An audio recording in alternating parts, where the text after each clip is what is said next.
ठीक है दोस्तों, आज मैं बताता हूँ पिवट पॉइंट्स का कैसे यूज़ होता है, क्या इसका रोल है और कैसे कैसे प्राइस इस पे बिहेव करता है। ठीक है, मैं आलोक इंडस्ट्रीज़ का मैंने आज ट्रेड करी थी, उसका मैं चार्ट खोल रहा हूँ आपको। ठीक है,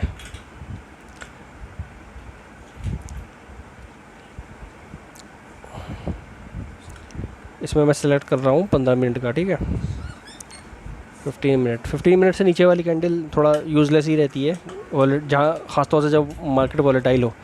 ठीक है, जब भी आप पिवट पॉइंट लगाओगे, देखो मैं हटा रहा हूँ इसे भी, पिवट पॉइंट हटा देता हूँ मैं यहाँ से, RSI भी हटा दी मैंने। ठीक है, तो यहाँ पे आपको बिल्कुल ब्लैंक दिखेगा। ये आज का दिन शुरू होता है 17/5 नीचे जहाँ लिखा हुआ है ना, जहाँ आपको नीचे ये दिख रहा है, ये देखोगे नीचे, तो आज की डेट है। तो यहाँ से इस वाली कैंडल से आपका दिन शुरू होता है। ठीक है, फिर ये आगे बढ़ता है ऐसे ऐसे करके ऊपर नीचे होता रहता है। तो कहाँ पे ऊपर होगा कहाँ नीचे होगा उसका कुछ पॉइंट या क्लू हमें अगर मिल जाए तो बड़ा अच्छा हो।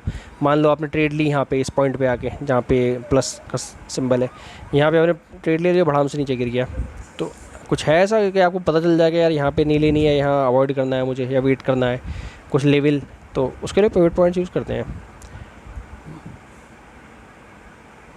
पिवट पॉइंट्स पे आओ आप।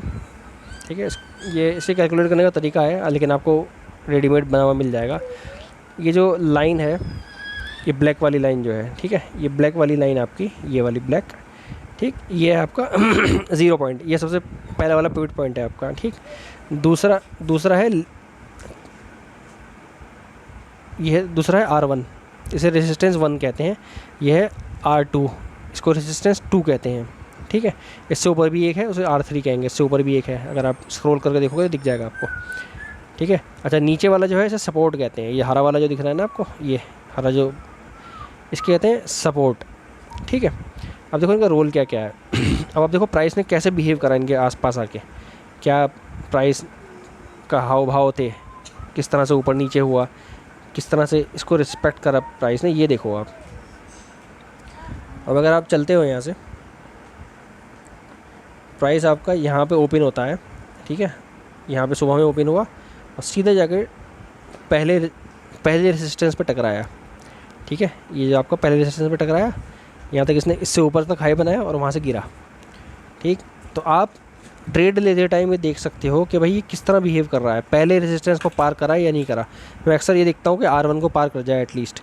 ठीक है, R1 को अगर पार कर गया है तो फिर मैं R2 तक के लिए ट्रेड लेता हूँ, क्योंकि R1 को जिसने पार करा है वो उसके बहुत चांस होते हैं R2 तक तो एटलीस्ट जाएगा ही जाएगा। तो यानी कि अगर ये यहाँ से लेकर यहाँ तक जाता है तो ये छोटा शेयर है 23 रुपये का, तो 50 पैसे का मतलब भी इसके अंदर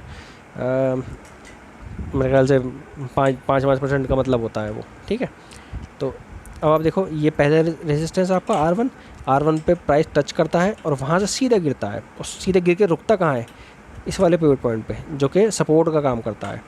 देखो ये जो पिवट्स होते हैं ना, अगर प्राइस इनके पार निकल गया, ठीक है, तो ये काम करते हैं रेजिस्टेंस का। ठीक, ये समझ लो एक तरीके से दीवार है। आपने कहा दीवार अगर आप इस दीवार के उस तरफ निकल गए तो ये नीचे गिरने से आपको रोकेगी, और अगर आप दीवार के इस तरफ हो तो ये आपको ऊपर बढ़ने से रोकेगी। ठीक है, एक वॉल की तरह से है ये। अब आप एक वॉल, पहली वाली वॉल जो आपकी R1 है, उस वहाँ पे प्राइस आपका टकराया, उसने आगे बढ़ने से रोका और प्राइस आपके नीचे आके गिरा। तो नीचे आपकी जो दूसरी वॉल है, ठीक है, उसने प्राइस को और फर्दर गिरने से रोक लिया।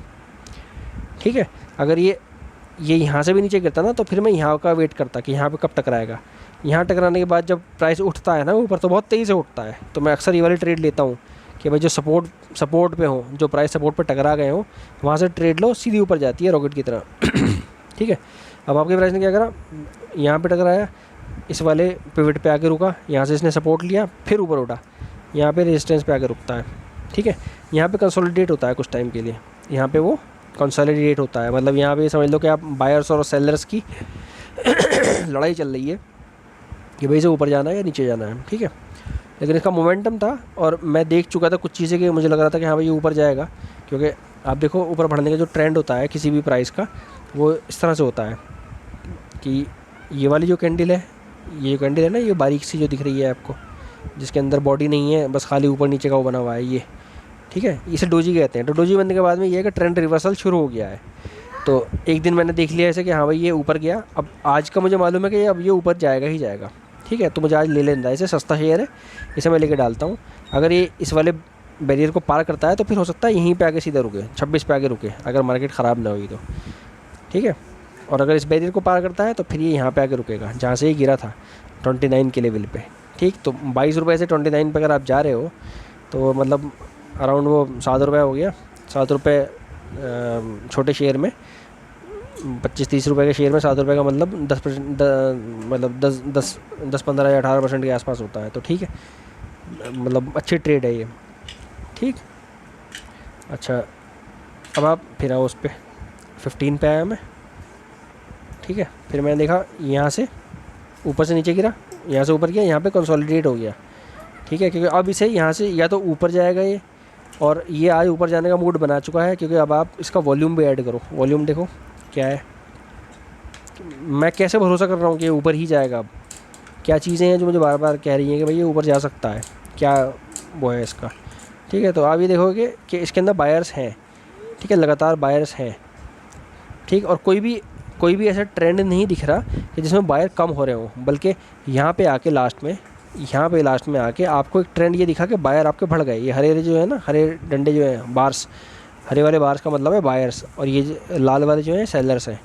तो कुल मिला के इसके अंदर बायर ही ज़्यादा हैं, ठीक है। इस पॉइंट पे भी जब ये कंसोलिडेट हुआ है तो इसका मतलब इस पॉइंट पे भी अगर आप वॉल्यूम देखोगे, वॉल्यूम के बार्स में हरे वाले ज़्यादा हैं, इसका मतलब ये ऊपर बढ़ने के मूड में है। और जैसे ही ये लाल वाले बार्स को ओवर पावर करेगा, ये एकदम से उठ जाएगा। और ये ट्रेंड है, जनरली ये देखा गया है कि 2 बजे के बाद जो बाहर के लोग होते हैं ना, वो पैसा लगाते हैं, उसके बाद चीज़ें तेज़ी से उड़ती हैं। या तो वो सुबह में उठेंगी, जैसे उठा, या फिर वो रात बाद में उठेंगी, दिन के लास्ट में। अगर आप कल का ट्रेंड देखते इसका तो वो भी कुछ ऐसे ही था, ठीक है। अब मैं एक और चार्ट दिखा देता हूँ आपको, RCF, ठीक है। RCF का देखो आप कितना बेहतरीन उठा है, क्या तरीका है उसका, यहाँ से उठा, ठीक है, और पहले रेजिस्टेंस को पार कर गया, ठीक है, लेकिन दूसरे रेजिस्टेंस पे रुका।